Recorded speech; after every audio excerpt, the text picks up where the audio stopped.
Some pretty groundbreaking news or information, I guess, with Connor McDavid today in terms of the injury he actually suffered, how severe it was in the last game of last season. Even though the statement that was issued and the message coming out of Edmonton and McDavid in his camp was, hey, it's all good. You know, just a couple nicks and bruises. We'll be fine. Yeah. Turns out he was facing, based on, I guess, the opinion of a couple of surgeons, really significant surgery that would have cost him the whole season this year, may have affected the way he skated in the future, the way he played in the future, may have affected his career in general. He decided to bypass that and go through very extensive rehab, and obviously it worked because he's magnificent this year. He looks better than ever. You'd never know that he dealt with what he was dealing with. But we were talking about it in the previous hour, Ray. I mean, there are so many different approaches to it. How it, I guess, will boost his profile, not that he needs it, but in terms of just his dedication. Right. How did this information not get out? How different would the league be, would the Oilers be if McDavid wasn't playing today? I mean, where's your first course of action? When you hear news like that, what's the first thing you think of? That he was probably pretty lucky, too. Mm-hmm. You know, I've had significant knee problems, and they played a big portion in the arc of my career. Did you ever do something wrong, Ray? Like, did you ever have options and you kind of look back and was like, man, I can't believe I got talked into that one? I didn't get talked into it, but I did it. I had a meniscus tear, and I had a scope, and I played 11 days later, and which seemed like a hell of an idea at the time because we were in a playoff race. And after every game, the doc and I would go into the back medical room and they'd drain my knee. And I forget how big those syringe tubes are, but we'd guess, would it be one full one or 1.5? Or, and my knee would be like a big and puffy, and then they'd take all the fluid out and it would be back to normal. And then we'd ice it and wrap it up, and then I'd take the next day off practice and play the day after. And do the same thing again. Like, how stupid was that? Like, obviously my knee wasn't ready for the rigors of a game. But at the time, you're in and you're like, yeah, I got to do it. So for McDavid, so they get this medical advice, and then you've got to throw your heart into the rehab and not really look back at, oh, gee, I could have had the surgery. But you got to get lucky. Like, your body's got to respond the right way. If somebody else with the same injury went about the same process that Connor McDavid did, maybe the results aren't the same because nobody's body is the same. And Matt, you say, like, what would the Oilers be like without McDavid? Well, I think we probably know that answer. Yeah, they'd be a mess. We know what the league would be like because, the best player is not there. It's like when Sid was gone for well over a year. The league's just a way better place when these guys are involved and when they're playing and when they're at the peak of their game. And, it always seemed like, oh, yeah, he'll be fine for camp. And then you read and you go, he's a little more dicey than that, or a lot more dicey than that. Well, yeah, one of the first things that I thought of, too, was, because we've had this conversation many times, when is load management going to show up in the NHL?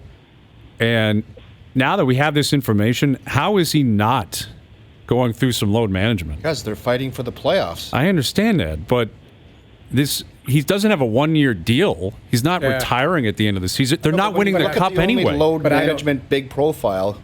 Kawhi is on 2 teams where they're like, take 10 days off and they're still fine. Right, but like I don't think the NHL is going to embrace load management. I think load management is taking practices off.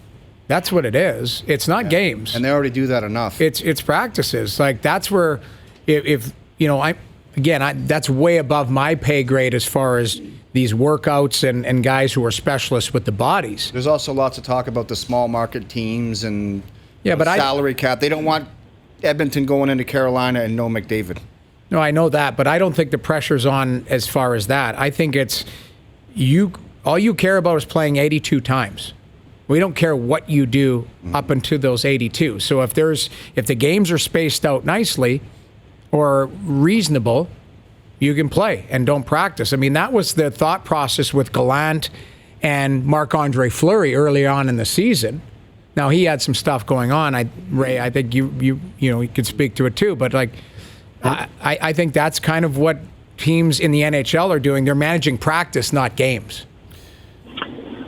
Yeah, there's another thing. So he's back and playing, and if we're talking about load management in relation to Connor McDavid, he's cleared, and he's good, and he's healthy, and he's 23 or 4 years old, and he doesn't need a day off because he probably feels strong and feels healthy, and and he's young. He can handle the load.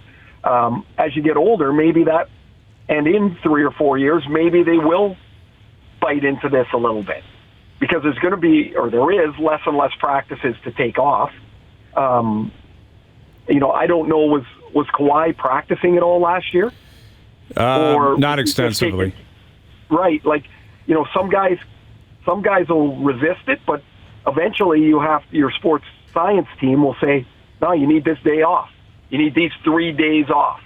I often look at a team that's, in solid playoff position. They got 3 games in 4 days. Why don't they take one of their older defensemen and give them the third, say it's game, day off, game. Give him that second game off. So he's got game, 2 days off, game. Like, why not do that? You got 8 guys on your roster on the back end anyway. But right now, certainly it doesn't seem like anybody's got an appetite for that. No, and I think ultimately it's got to be player-driven, and it's got to be a player of a status of McDavid. Yeah. Make no mistake, right. Kawhi Leonard was pushing it more than the Raptors were pushing it.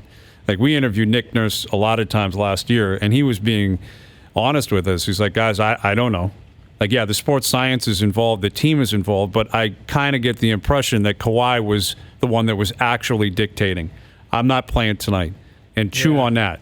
And it was like, okay, we got it. And which is so weird. It is weird. And I credit McDavid. I don't think his reputation can be boosted any more than it possibly is already. But I think this can only help. I mean, this guy's a warrior. He's a workout freak, and he wants to play and he wants to win.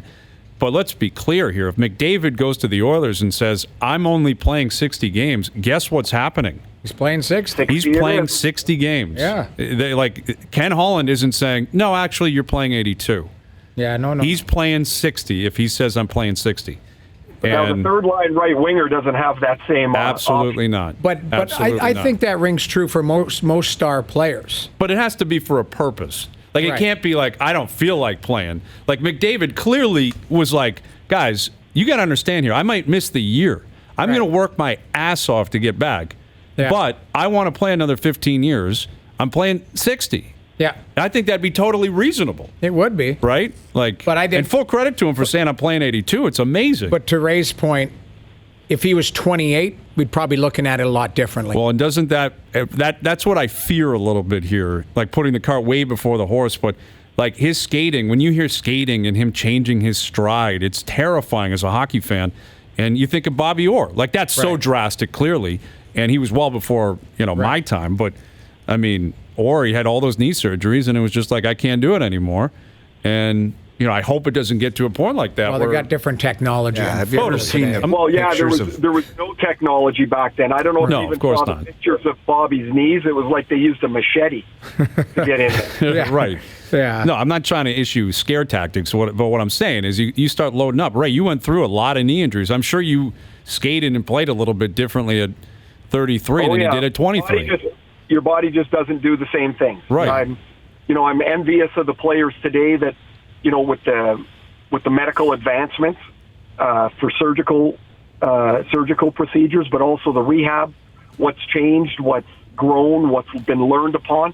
Man, it would have been awesome to have that at our disposal. But that was the time we lived in, and things were different in a lot of ways, right? You're right, Ray. I actually had a conversation recently with a general manager, and we were kind of tongue-in-cheek joking because I was actually talking about my first NHL trainer, Eddie, which you had too, Ray. Like, God love him. We loved him. But, he didn't have the medical background that is available to these players today.